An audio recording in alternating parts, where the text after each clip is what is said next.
Welcome to the Salmon Runs YouTube. Enjoy the video. You start by verifying recovery options you legitimately control. If your Windows 7 account is tied to a Microsoft Online account, use the online recovery flow. If it's a local account, check for a previously made password reset disk or another administrative account on the machine. Once done, make sure the PC has power and you can access BIOS/boot options if needed. Don't attempt bypasses. Focus on proven recovery tools and verifying whether disk encryption will block restoration. Now move into the supported recovery paths. If you have a Microsoft account, go through the online account recovery using your email, phone, or alternate address.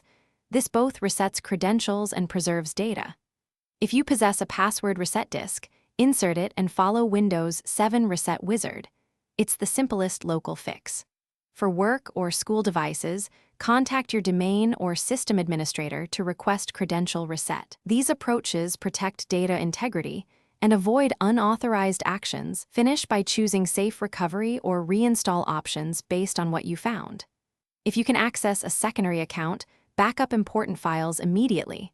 Once done, use a repair install to preserve programs or perform a clean install if recovery isn't possible. Make sure you use official installation media and valid licenses. If the drive is encrypted with BitLocker, you will need the recovery key to access data. Without it, data recovery may be impossible. If issues persist, consult a certified technician. Thanks for watching. Consider subscribing if we helped you.